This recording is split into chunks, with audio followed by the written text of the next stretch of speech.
types of appeals that are made and to whom, right? I mean, one way, which is I think the predominant way that it's been viewed, is the types of appeals that Donald Trump has made to quote unquote white working class individuals. But another way to view it is look at what Hillary Clinton is doing in terms of her appeals and her outreach to Latino voters, African American voters, Asian American voters.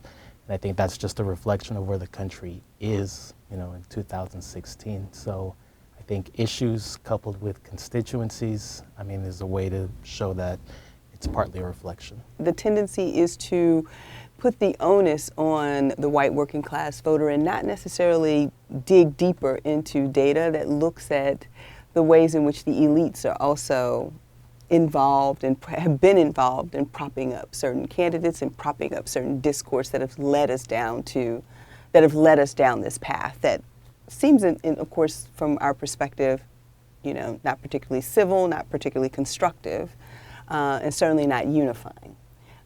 And so I guess what I like to do is just dig a little bit deeper into the data because it's often very easy to just put the onus on the white working class. And I think it's I think 40%, we know that Donald Trump will probably get 40% of the vote, and I'm just not convinced that it's simply white working class who actually find aspects of the Trump agenda compelling. So who would be those other, outside of the white working class, where would you want to go look? Well, I think that there are certain white middle class and you know, elite voters who actually do find. I mean, there are people who have want aspirational affluence, who are Wall Street people. I mean, I think you will find support for Trump. They may not come out and express that support, and certainly the media is not doing a very good job of capturing the broad spectrum of that support. And people are oftentimes very silent. We know that oftentimes white voters aren't very honest about who they will vote for when they're being interviewed, but they will go in the voting booth and do something very, very different. So I just again like to move that discussion a bit so that we are much more democratic in our discussion of class and racism, actually. I mean, that at the bottom, race and racism. Well, there is some political science data. People have looked at racial attitudes as a predictor of Trump's support, and that seems to be driving it. And it's often, we do know that the folks with less than a college education are the ones who are supporting him predominantly. There are these other groups that are in fact doing it, but they're not as numerous though. I mean, so is it more about driving the discourse as opposed to actually driving the number of votes? Because there are not that many votes out there for Trump. I mean, Trump's gap, for example, among college-educated whites is much different than for Romney. I would agree with you on that. I guess for me, I'm always a little suspicious of some of the data. I remember when the data came out and said that, I mean, at one point Obama was carrying a great deal of white working class voters. I mean, they saw him as understanding their plight given his experience in community organizing. And so I don't necessarily think the data captured, as well as Bernie Sanders, captured those particular groups. I think we oftentimes fall into the trap of white working class voters, and it is true. They have historically always voted against their own best interest. However, I guess when the data also comes down to about women. When we think of women who were voting they were like Obama, women carry the election for Obama. But when you drill down in that data, what you find is actually women of color who were carrying the election for Obama. It wasn't white women. They still voted overwhelmingly for Romney.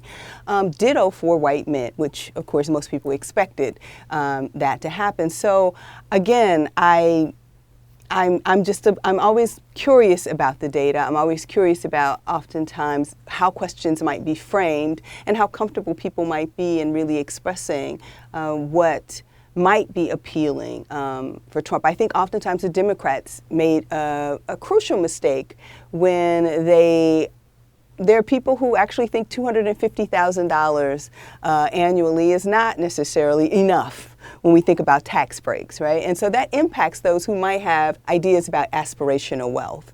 And so that also, I think, damaged them in the long run when we think about the play for voters, particularly elite voters, voters who are, upper class, who, again, are thinking about their portfolios, thinking about income drivers, et cetera. So I'm just not convinced that it's just about the white working class voter and their racial attitudes. Clearly, that's on the table. But I think racial attitudes are I think it goes across class.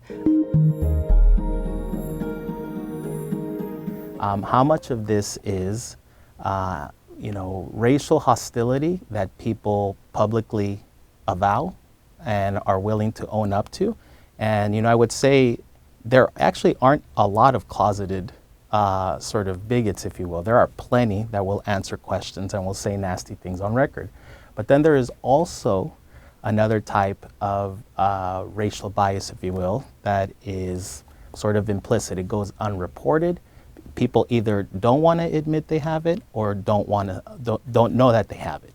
And then that's another tricky thing. If we don't have the data to basically tell us with some degree of clarity who these individuals are, what I would say is the research tells us that oftentimes there's a very weak correlation between what people self-report about a variety of outgroups and what they end up revealing on a variety of indirect measures that don't require questioning, right?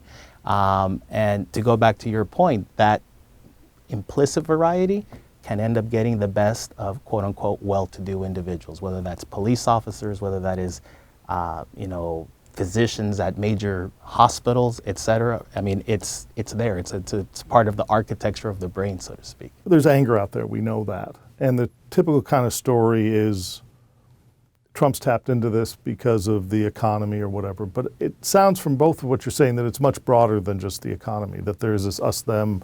It's this, the sea change that's coming in American politics with the declining share of the white vote. It's going to be, 2050 white vote will be less than 50% is basically the guess on those kinds of trends. Is that part of the anger? Is it an interaction effect? Because Trump, regardless of whatever Trump support gets, and I think about 40% is kind of where he's at, and I don't think he's likely to move much above it. But yet, it's not just 40%, it's people who are really engaged. It's people who are going out, and partly where he's, delusional is that he thinks those large crowds are going to mean is a proxy for him winning the election.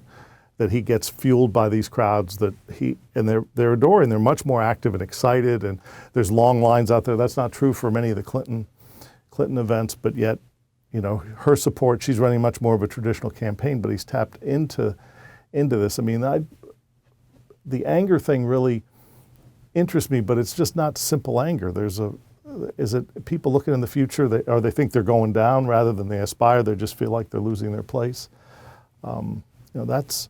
That's really, I think, part of this, but we don't have unfortunately, I don't know that we have enough data to be able to sort it out, because some of what you're talking about requires very sensitive kind of measures about implicit bias, of which, given your book that you've, figured out how to do that, but that's not something that the media can deal with. The media want to survey it because they can do easily, and that's not going to tell them much. They might do a focus group, which might lead you down that path, but boy, that's a crapshoot because of the particular dynamics of each of the particular groups. I mean, what's the anger story? Well, I don't think it's just anger. I guess I really do think it is it's about self-interest. And it's about, as you said, it's not necessarily that there's the desire not to fall down, certainly to keep one's place, and somehow that place is being challenged in certain ways. There is a certain I would probably say, there is a certain feeling on the part of whites, and there have been surveys to this effect, that there's more racism being directed towards whites, that there is a quote-unquote reverse discrimination that is occurring, and so whites are now disadvantaged. So there's a great deal of rhetoric, but I don't necessarily know if that fuels a certain anger, but it does fuel insecurity. And so I think insecurity, even more than anger, can be a very proper motivator in certain instances. And the voters that you're speaking of, they're active, like you said, they're engaged. They might be the ones who actually will knock on the doors. Now, we know that Clinton probably has a very sophisticated campaign where they're already IDing voters and doing the whole 9 yards. I mean, she's following the Obama playbook, which she didn't do before when she ran against him. So she's, has the benefit of that. But I do think that, the evangelicals, these are the groups who will get out and knock on doors and who will do that work. And they, of course, have not stepped back from their support of Trump, despite what everyone thought would be a motivator in their, stepping back from, Trump on a number of issues. What I also think is fascinating is this tendency to that we're in a falling down moment, in the sense, the movie Falling Down that starred, what was it, Michael, I can't remember his last name. Yes, Michael Douglas. Yes, him. And this is about, of course, white male rage and feelings of displacement, et cetera, et cetera. And there is a certain narrative around that. But I also think we, again, need to be much more complicated when we think about the number of white women who are entering the workforce, the number of certain kinds of biases that might be implicit and explicit in those engagements as well. We have to take into account, again, the full spectrum. So I do think insecurity is a huge motivator versus just anger. Because, anger can just lead to a kind of stasis and paralysis and even self-destructive behavior. These people are quite constructive and very deliberate, and they do not want, they don't like the feeling of insecurity. And it's not just, again, amongst the white working class. The anger story here, I think, is in part fed by the kind of rhetoric that both sides are using. This isn't a left-right. It's a very us sort of versus them. And what we know about how anger works psychologically in terms of what kinds of behaviors it tends to animate is anger is a powerful motivator if you can identify the target of your ire, right? So if you have a politician like Donald Trump telling you how things are going to hell in a handbasket because of immigrants, because of Muslims, right? All it is, it's basically you bring out targets into sharp relief. It's real easy to feel angry when they give you the information that's laid out to you, right? They're taking away your jobs, right? They're living in your neighborhood, et cetera, and you can pinpoint who that is. I think the reason anger is going to be powerful beyond just what kinds of behaviors it motivates is, for me, the type of racism that we're talking about tends to be correlated with a bunch of other things that typically keep people away from the polls, right? So you look at, if we say racial resentment, right, is more pronounced among individuals with a high school education or less. Well, having less education actually is the kind of thing that usually keeps you from voting, right? So you can see how this type of rhetoric, whether by design or not, stands the chance of offsetting, what would, under normal circumstances, usually keep people from actually voting, right? So if I would say, if this wasn't an anger-inducing or anger-laden kind of election, I would say, well, what Donald Trump has is really fans, but not voters, right? But because of the type of rhetoric that you're hearing from both sides, right, it's at a group level, not at the individual level, then you stand the chance of anger actually offsetting these deficits and helping him out, maybe not like overwhelming support, but helping him get more support than perhaps he would have received in its absence. But I mean, I think if you wonder why certain emotional triggers seem to be pushed quite nicely, I think a lot of it has to do with how politicians are talking about the election. They're not talking about you as an individual voter. There's we's all over the place. I'm with her. We're stronger together, right? For a while, Donald Trump was sort of like documented as using us versus them language. That's not about individuals. That's about groups that you belong to, whether racial, in terms of occupation. I'm not sure, right? But this is group level phenomenon. This is not the individual person. On the anger front, as I was struck in the last debate by many aspects of it, but one of it was Donald Trump said with total certainty that Hillary Clinton has hate in her heart. That kind of stunned me. I mean, putting her in jail, he said that before, but the hate in the heart and how much anger there is towards Clinton. I mean, that seems to be one of the glue that's holding them together. I think there's a lot of Republicans who want to find a way to jettison Trump. They don't necessarily like it, but their dislike and their hatred of Hillary Clinton is so strong. That's partly gendered. It's also, she epitomizes the establishment. And there's so much anger about there that they're willing to just jettison them. And it doesn't matter whether you get somebody, they want change, even if it's bad change. in a sense, or at least being willing to take risks with that. The Vanderbilt poll, which we released last week, I think the single most striking finding is that 75% of the people who are going to vote for Trump are voting for him because he's the agent for change. It's not because he's competent, not because he's experienced, which he certainly doesn't have the experience.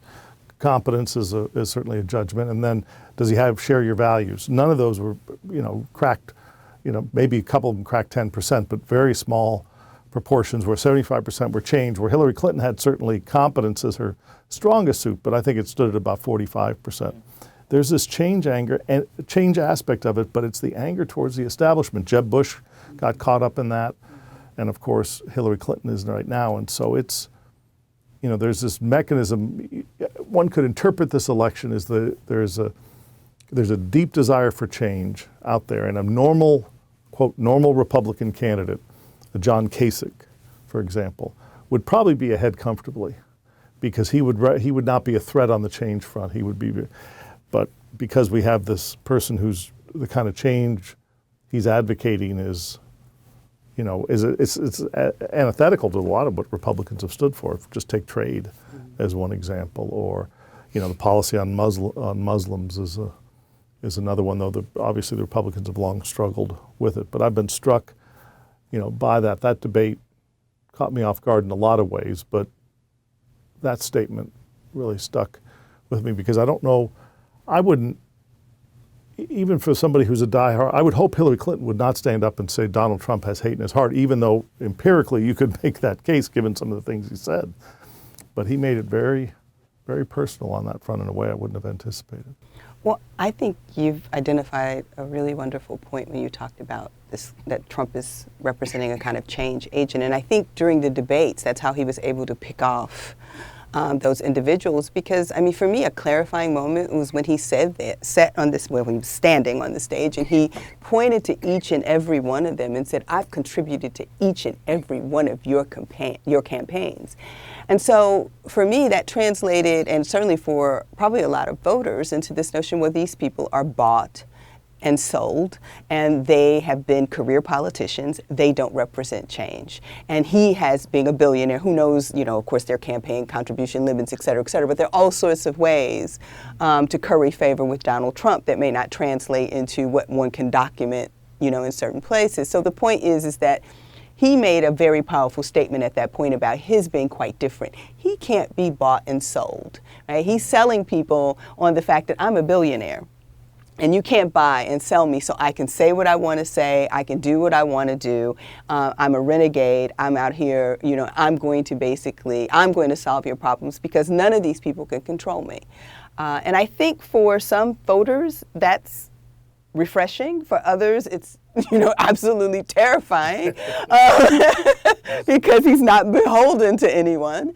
And particularly to, party liners who are actually terrified, when he says he's, unshackled now, that, the gloves are off, and how is it going to impact down ballot people? People are threatening, I'm going to go to the polls, I'm going to vote for Trump, and I won't vote for anyone else. That sends a very powerful, message. So, and so they're saying it hasn't impacted down ballot races yet, some of the tapes, et cetera, but now that Trump has entered a different phase, I think it has the potential to do a lot of things. And it's not like the Republicans aren't well deserving of what it will do. They help create this monster. They wrought this entire scenario. And it's not like the Democrats have been necessarily any better. Because I think there's some things that we could call Hillary Clinton out. Her stumbles in the very beginning around Black Lives Matter, that All Lives Matter got her into a bunch of trouble. And so now she's the kind of, patron saint of, racial equality and blah, blah, blah, blah, blah. But that's not where she was. And she too was willing to play the white working class voter card at certain points when it benefited her, when she realized that the electorate was changing and that there were certainly powerful voices coming from the left out of a youth movement. She was going to have to respond to it. She wasn't going to be able to. So I think in each case, these candidates have had to deal very differently with an electorate that is charged in very different kinds of ways, with different sorts of issues and agenda. Because for me, white anger just as white fragility, which is also a kind of discussion that people are having a lot. It seems to center our discussions, but there are other people who are quite angry. Black people are angry. And so what they will do is exercise their anger at the polls. And rather than, picking off people or whatever it may be, I'm sure Latinos are quite angry about how they're being, picked off and characterized in certain ways. And so I do think that I think other angers need to be put on the table. It's not just, white anger is not the thing that I wake up thinking about. I think about other people, the marginalized, who are quite angry and their voices are not necessarily heard, but I think we are currently hearing more of their voices, but the media consistently wants to center white anger and particularly white male anger. And so again, I think we need a more raced or multicultural discussion of anger, and we also need a more gendered discussion of anger and understanding how that might impact the election. We know that Hillary Clinton's being treated differently because she's female. We know that the gender gap exists, and women of color will likely carry her to victory. But it's a much more complicated story than that. That's partly what the news media love their simple kind of dichotomies, and this election has blown up so much of conventional wisdom in so many different ways that people, and we're feeding this 24/7 news cycle, and Trump is such an event. Trump's tweets alone have basically taken the air out of political ads. When was the last time anybody saw a conversation about political ads? And many of the political ads are in fact gendered in the kind of appeals that are being made. But they're going on in the battleground states in a one-sided message, but they're not getting much attention. But the media, want to have these kind of simple distinctions, and certainly the gender one is there, but it's only part of the story. And so it's worthwhile remembering that. But it's also that, if you think of it from a partisan point of view, it could be that because we know women are Democrats at a higher rate than men are, that it's really a partisan story. You could make that the case. And one of the things that's happened in this race, it's very clear that the partisans have come home. 85% of Democrats are supporting Hillary Clinton, 85% of Republicans are supporting Donald Trump, and then the rest of the other 15% are either not sure, they may come home, they may have their preferences reset, and there's some that are voting for the third party candidate. And the stability of these preferences, again, the news media want to talk about all the change that's going on.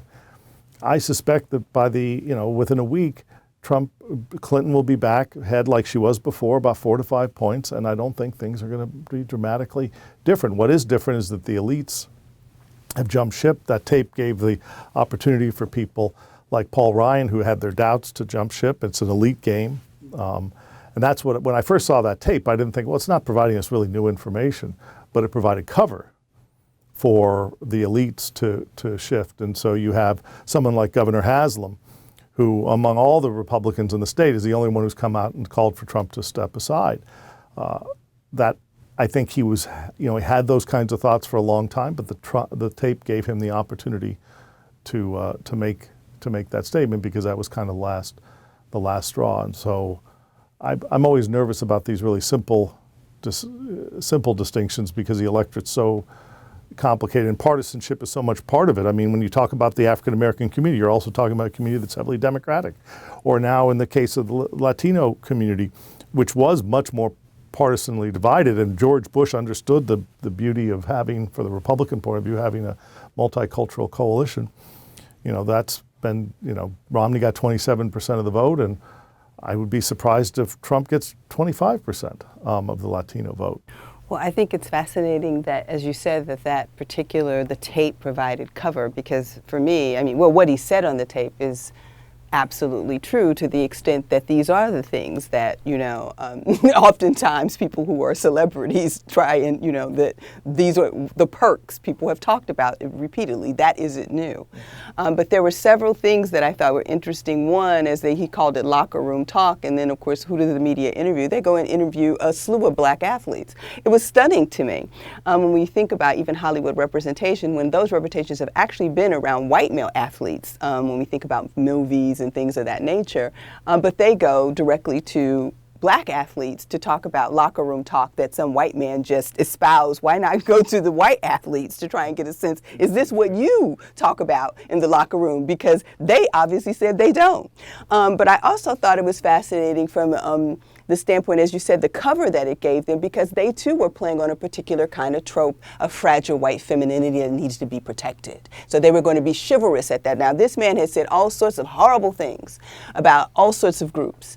But at this particular moment, they step in and say, enough is enough. You've talked about white women. And so there's a kind of, again, this white femininity, this gentility and chivalry. And so they're going to sweep in and offer a kind of protection when in fact what happened is the stereotype, the trope itself, offered them protective cover.